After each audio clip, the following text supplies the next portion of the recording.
Hi, I'm Lauren Rosella. Today in our beginner yoga series, we will be demonstrating boat, bridge, and eye of the needle.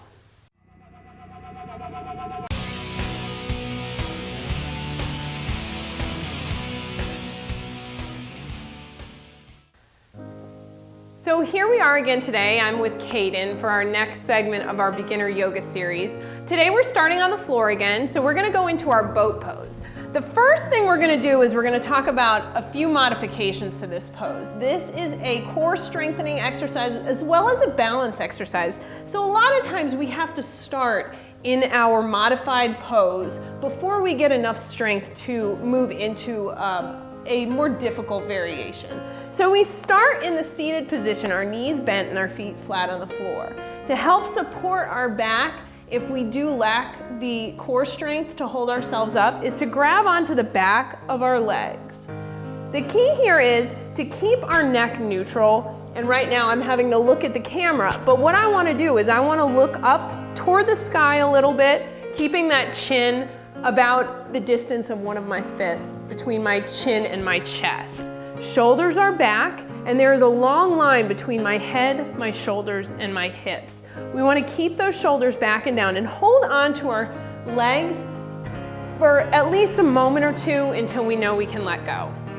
Keeping that nice long line and keeping that neck neutral. Knees bent and feet flat on the floor.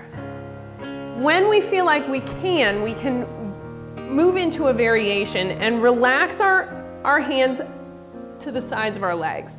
Palms facing inward, shoulders back and down, deep breaths in through our nose and out through our nose, continuing to hold that position. As we get stronger, we can lift our legs off the floor, and even more, extending our legs straight out into a V, a nice V between our upper and lower body. Bring those knees into our chest and relax all the way down to the floor. Transitioning into our bridge pose, go ahead and lie down on the floor.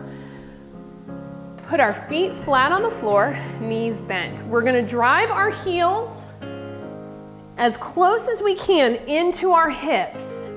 And then as we exhale, relax our arms down by our sides, sliding our shoulder blades down.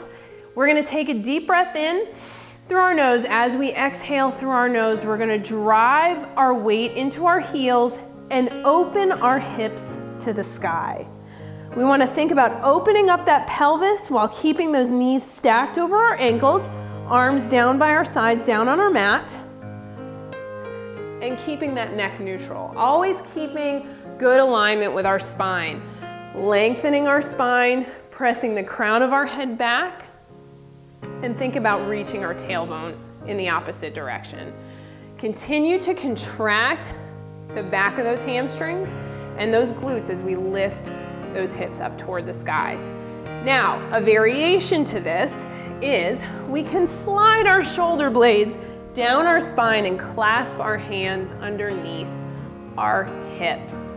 Clasping those hands and reaching those knuckles toward our heels. Lengthening through our arms. Perfect. Just like that. Just like that. Now, a modification, if we need to, is to just take a break. Relax your hips down to the floor and then exhale and drive those hips up again. Holding as long as you can, continuing with those nice deep breaths in through your nose and out through your nose, and then relax those hips to the floor. So now we're going to transition into our eye of the needle. Keeping our knees bent and our feet flat on the floor, we're going to take our right ankle and cross it over our left thigh. We want to stretch our piriformis here and our hip extensor.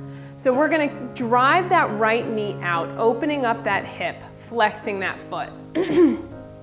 This is your modified version of your eye of the needle, because we can stay here. If this is enough of a stretch, or if you lack the flexibility in your piriformis or your hip extensor, this should be enough of a stretch. If it's not enough, we're going to reach our hands around our left thigh, sliding that right hand in between our legs and our left hand on the outside, clasping our hands underneath our left thigh, flexing both of our feet, reaching those toes to the shins. So we're gonna flex those feet,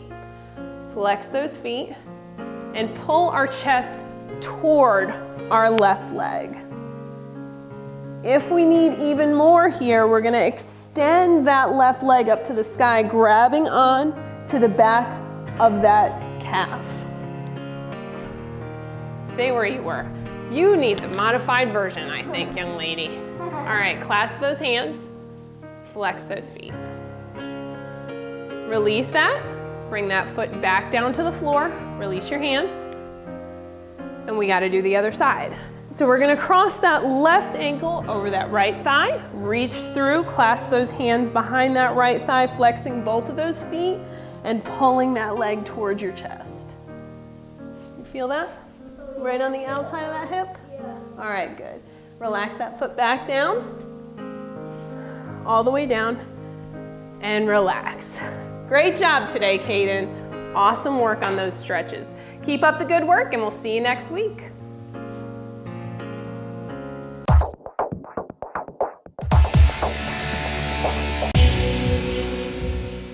Hi, I'm Lauren Rosella. Let me check my thing. Today in our beginner series, we will be discussing, hello, dibba-dibba-doo, dibba-dibba-doo.